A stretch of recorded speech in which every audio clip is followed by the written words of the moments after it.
Povesť o Mikovej železnej ceste. Kedysi dávno, hlboko v srdci slovenského Rudohoria, žil obor, ktorého ľudia volali Miko Dúbrava. Bol to obor veľký a mocný, stvorený z ocele, no na rozdiel od iných obrov dobrý a pokojný. Nežil z bojov či utláčania, ale z lásky k horám a podzemným pokladom, ktoré ukrývali. Jedného dňa, keď sa túlal po vrcholoch kopcov, objavil niečo výnimočné. Na povrchu jedného z nich žiaril sivý kameň, ktorý sa ligotal v lúčoch slnka. Magnezit, vzácny a krehký minerál. Miko si pomyslel, že by bolo rozumné skryť si ho niekam, kde by ho nikto nenašiel.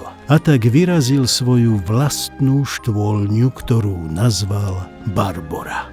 Tam v tichu zeme ukryl svoj poklad a spokojne odpočíval, netušiac, že baníci z Jelšavy čoskoro objavia časť jeho bohatstva a začnú ho opatrne ťažiť.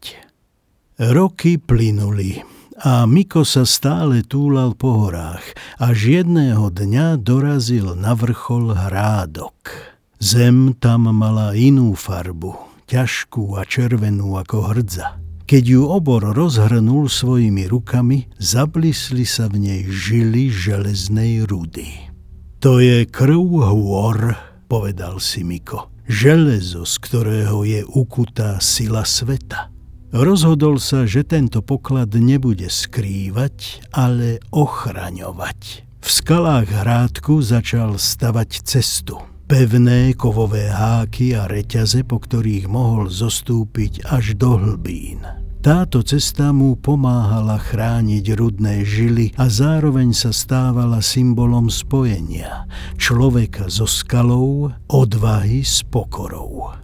Ľudia z okolitých dedín si počase všimli zvláštne železné stopy vedúce po svahu. Hovorili, že ich tam zanechal obor, ktorý z hory nikdy neodišiel. Podľa povesti sa jeho duch vráti vždy, keď niekto po tejto ceste stúpa hore s rešpektom a úctou k prírode. Tak vznikla Mikova železná cesta. Ferrata, ktorá vedie po stopách dobrého obra. Hovorí sa, že kto po nej kráča s čistým srdcom, toho Miko ochráni pred pádom. No ten, kto by chcel z hôr len brať a nič im nevrátiť, tomu sa železo pod rukami roztrasie. A možno, keď sa hore na Hrádku započúvate do vetra, začujete aj hlboký Mikov hlas, ako duní spod skál.